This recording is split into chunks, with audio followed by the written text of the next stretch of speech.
नमस्कार मित्रों, मैं हूं आपका दोस्त ललित। आप सभी का मेरा चैनल लेट अस नो में बहुत बहुत स्वागत है। आज हम फास्टनर्स के बारे में थोड़ा जानेंगे। फास्टनर्स यानी कि नट बोल्ट, जो हम लोग प्लांट में काफी इस्तेमाल करते हैं, लेकिन मैंने ये देखा है कि बहुत सारे टेक्नीशियन और जूनियर इंजीनियर लोगों को उसके बारे में ज्यादा जानकारी नहीं होती। जो जानकारी आज मैं आपके साथ शेयर करने की कोशिश कर रहा हूँ। फास्टनर्स का मेन पर्पज दो हिस्सों को अलग-अलग हिस्सों को जोड़ना होता है। इसमें 3 मेन कंपोनेंट होते हैं। पहला होता है बोल्ट, दूसरा होता है नट और तीसरा होता है वॉशर।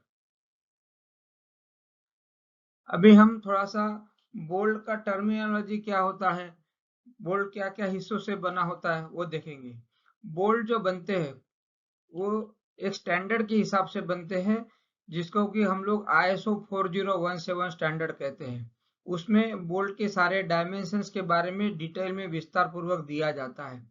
बोल्ट 3 हिस्सों का रहता है। एक रहता है हेड, दूसरा रहता है शैंक और तीसरा रहता है थ्रेड लेंथ।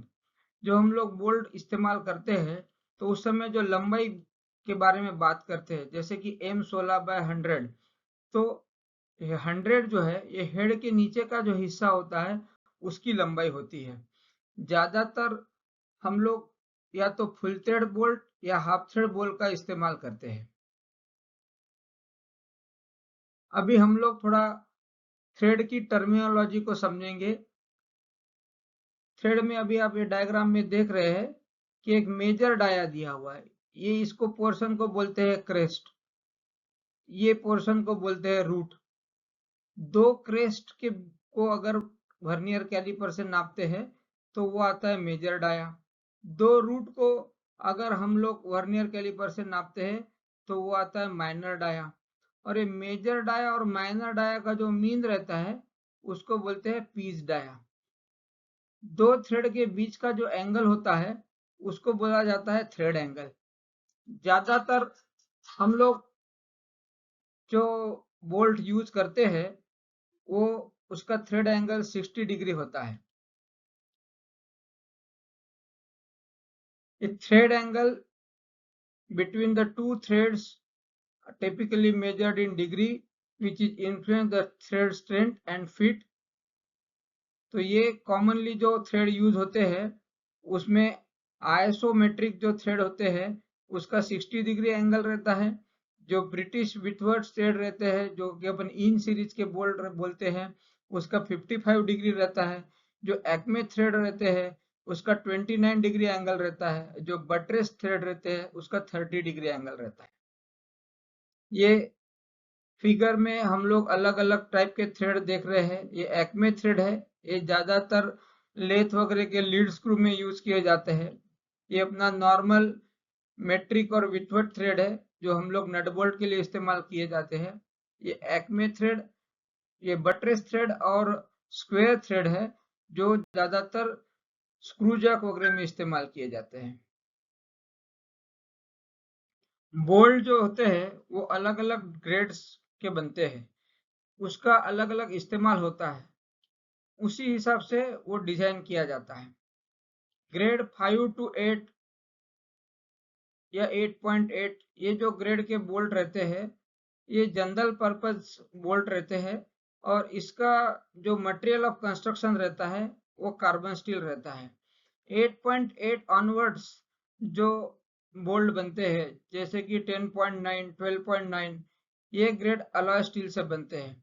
अब ये 10.9, 12.9 क्या होता है तो हम यहाँ देखेंगे कि 10.9 ये हाई स्ट्रेंथ बोल्ट है। इसका 1000 मेगापास्कल जो है इसका टेंसाइल स्ट्रेंथ है और 900 मेगापास्कल जो है इसका यील्ड स्ट्रेंथ है। तो इससे पहले का 10 लिया है और बाद का 9 लिया है जो कि दर्शाता है इसका यील्ड स्ट्रेंथ और टेंसाइल स्ट्रेंथ क्या होता है। जो हाई टेंसाइल स्ट्रेंथ रहते के बोल्ट रहते हैं जैसे कि 10.9, 12.9 ग्रेड के, उसको हम लोग कुछ स्पेशल पर्पज एप्लीकेशंस में यूज करते हैं जैसे कि हाइड्रोलिक सिलेंडर्स वगैरह जिसमें फोर्स काफी ज्यादा आता है तो वहां पे हम लोग इस्तेमाल करते हैं। नॉर्मल स्ट्रक्चरल वर्क के लिए 8.8 ग्रेड के बोल्ट इस्तेमाल होते हैं।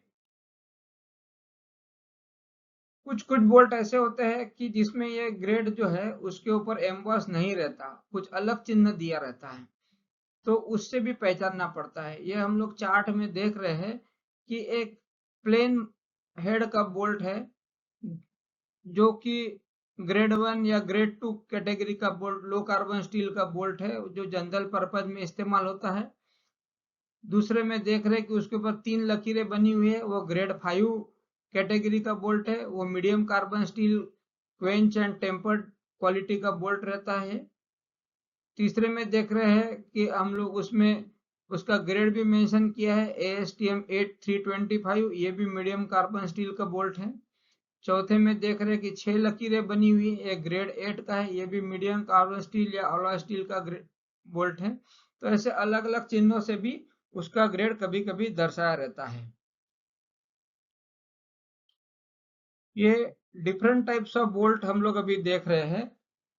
इसका यूज के हिसाब से और स्पेसिफिक हम लोगों को इस्तेमाल करना पड़ता है। ये हेक्सेड बोल्ट जो है ये जनरल पर्पज बोल्ट है। दूसरा भी हेक्सेड हाफ थ्रेड बोल्ट दिखाया हुआ है, ये भी जनरल पर्पज बोल्ट है, स्ट्रक्चरल या कोई चीज इंजीनियरिंग एप्लीकेशन में इसका यूज होता है। ये सॉकेट हेड कैप्सू है जिसको हम लोग एलन बोल्ट भी बोलते हैं, तो इसका इस्तेमाल भी इंजीनियरिंग एप्लीकेशन में होता है। उसके बाद में सॉकेट हेड बटन स्क्रू है, तो सॉकेट हेड बटन स्क्रू का इस्तेमाल जो है वो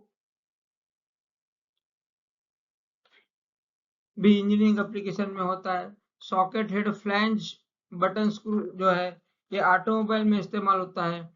ये बोल्ट एक है रूफिंग बोल्ट विथ नट, तो इसका जनरली शीटिंग एप्लीकेशन में इस्तेमाल होता है। सॉकेट हेड काउंटर संक स्क्रू है, वो उसका इस्तेमाल जहाँ पे आपका बोल्ट का मत्था जो है या हेड जो है वो प्लेट वगैरह के बाहर नहीं आना चाहिए, ऐसा जहाँ पे फंक्शन होता है वहां पे इस्तेमाल किया जाता है। ज्यादातर जो वियर प्लेट वगैरह लगती है कन्वेयर सिस्टम में या कोई स्लाइडिंग प्लेट लगती है वहां पे इसका इस्तेमाल होता है।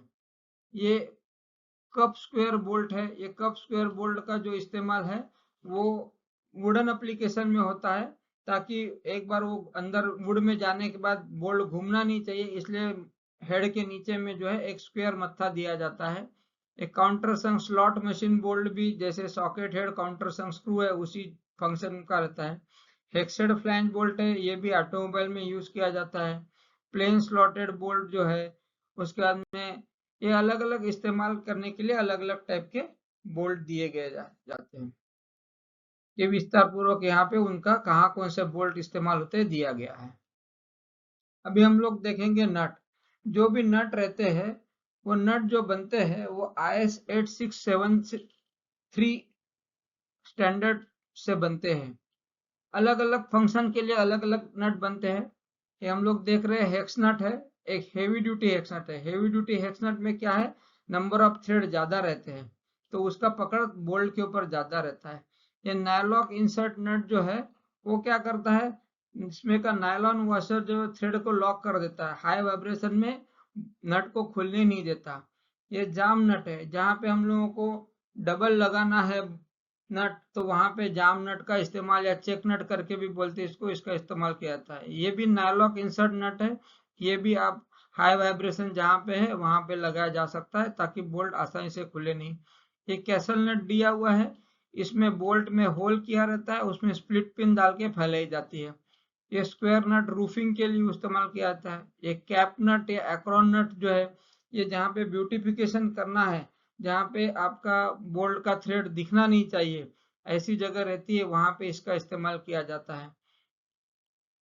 ये प्रिवेलिंग टॉर्क लॉक नट है, इसका इस्तेमाल भी हाई वाइब्रेशन लेवल पे किया जाता है। ये स्लॉटेड नट कैसल नट सेमी फंक्शन रहता है। ये फ्लैंज नट का इस्तेमाल ऑटोमोबाइल में किया जाता है। ये विंग नट का इस्तेमाल वहां किया जाता है जहां बिना स्पैनर के आपको नट बोल्ट खोलना है, बहुत ज्यादा टाइटनिंग टॉर्क नहीं देना है। जनरली आप अगर देखेंगे तो जो न्यूमेटिक ग्रीस पंप वगैरह के ढक्कन रहते हैं उसको लॉकिंग करने के लिए जो बोल्ट दिए जाते हैं वहां पे इस टाइप का विंग नट का यूज किया जाता है। ये कपलिंग नट है, ये 2 रॉड को जोड़ने के लिए, थ्रेडेड रॉड को जोड़ने के लिए यूज किया जाता है।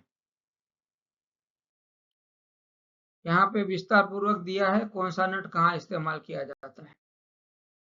ये अलग अलग टाइप के वॉशर्स हैं। वॉशर्स जो बनते हैं वो ISO 7089 ग्रेड के बनते हैं।